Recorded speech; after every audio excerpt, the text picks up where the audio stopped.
के साथ जुड़ गए हैं यस बैंक के MD and CEO Prashant Kumar. Prashant ji, बहुत शुक्रिया आपका समय देने के लिए। टीनो स्वदेश पर सर आपका बहुत बहुत स्वागत है। सर, मैंने देखा कि मुनाफे में तो करीब 75% के आसपास का उछाल है, लेकिन आपका जो ऑपरेटिंग प्रॉफिट है अब वो साल दर साल करीब 45% और तिमाही आधार पर करीब 7% गिरी है। इसके पीछे सर क्या रीजंस हैं, क्या वजह है?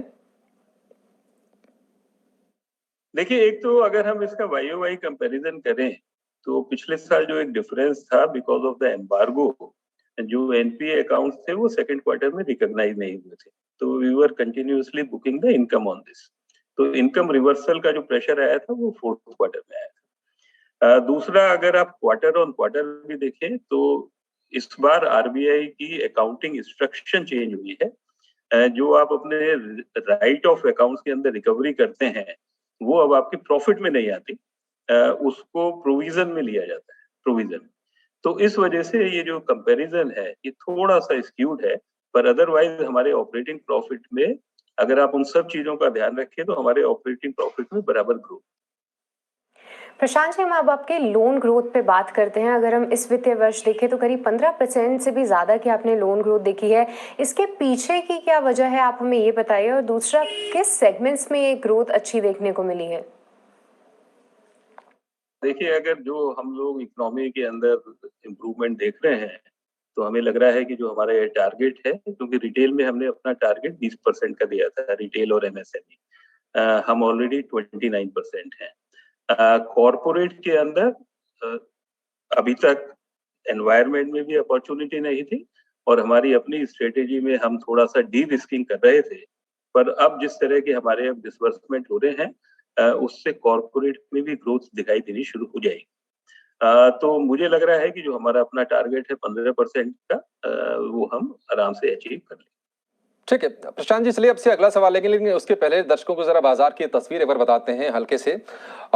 निफ्टी में निचले स्तरों से बहुत ही एक स्मार्ट रिकवरी आई है और अब 18,150 के आसपास हो रहा ट्रेड, यानी कि करीब करीब 1.25 अंकों के आसपास की रिकवरी निफ्टी में निचले स्तरों से आ गई है और बाकायदा दोनों ही इंडेक्स अब हरे निशान में ट्रेड कर रहे हैं। अगर हम निफ्टी बैंक की अगर बात करें तो वहां भी एक जबरदस्त रैली है। इनफैक्ट पूरी की पूरी जो तेजी है एट्रीब्यूट कर सकते हैं निफ्टी बैंक को। 800 अंकों के आसपास की एक जोरदार तेजी है। पीएसयू बैंकों का इंडेक्स करीब 2% और प्राइवेट बैंक का जो इंडेक्स है वो तकरीबन 2% की मजबूती वहां पर भी है। चलिए यस बैंक पर लौटेंगे। सर, ये बताइए कि जो रिटेल और एमएसएमई लोन का जो ग्रोथ मोमेंटम है उसको लेकर आप क्या आउटलुक आप सजेस्ट करेंगे, क्योंकि कोविड के बाद स्थितियां अब सुधर रही तेजी से, हालात सामान्य हो रहे हैं और ग्रोथ लौट रही है, कारोबार सामान्य हो रहे हैं। मोमेंटम आप किस तरह से देखते हैं आगे? नहीं, मुझे लगता है ये रिटेल और एमएसएमई की जो ग्रोथ है इसके अंदर ही मोमेंटम बिल्कुल कंटिन्यू करेगा, क्योंकि एक रिटेल सेगमेंट ऐसा है जिसके अंदर कोविड का काफी इम्पैक्ट हुआ था और जिस तरह इकोनॉमिक में इम्प्रूवमेंट आ रहा है तो हमारे रिटेल और एमएसएमई दोनों के अंदर आने वाले टाइम में अच्छी डिमांड दिखाई देगी। और खासकर Q3 जो कि एक फेस्टिवल सीजन होता है उसके अंदर तो हमारे पास अच्छी ग्रोथ दिखाई देनी शुरू भी होगी।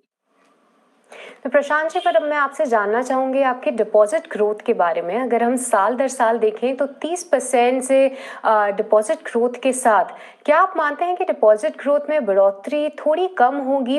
और ये खास तौर से इसीलिए भी क्योंकि आपका 100 क्रेडिट डिपॉजिट रेशियो का टारगेट है।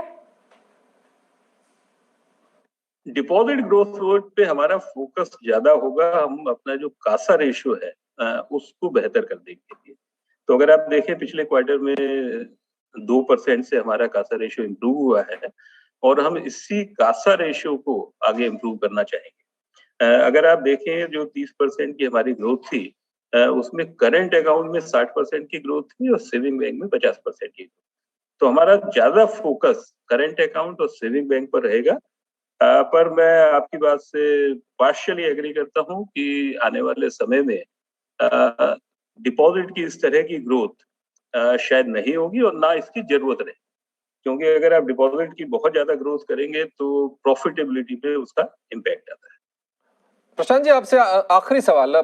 क्या आप मानते हैं कि जो डिपॉजिट रेट और सेविंग रेट है वहां पर थोड़ी सी और अभी कटौती की गुंजाइश है? एक तो प्रॉफिटेबिलिटी की बात होती है, दूसरी बात यह है कि जो हमारे कस्टमर्स हैं उनका भी ध्यान रखना बहुत जरूरी है। मुझे लग रहा है कि डिपॉजिट रेट कम करना, टर्म डिपॉजिट पे थोड़ा बहुत कम करने की गुंजाइश है, पर मुझे लग रहा है हम अपने कस्टमर्स का भी ध्यान रखेंगे इस जर्नी। प्रशांत सर, बहुत शुक्रिया आपका आज समय देने के लिए, ET Now स्वदेश पर जुड़ने के लिए और बैंक के नतीजों पर चर्चा करने के लिए। हाय,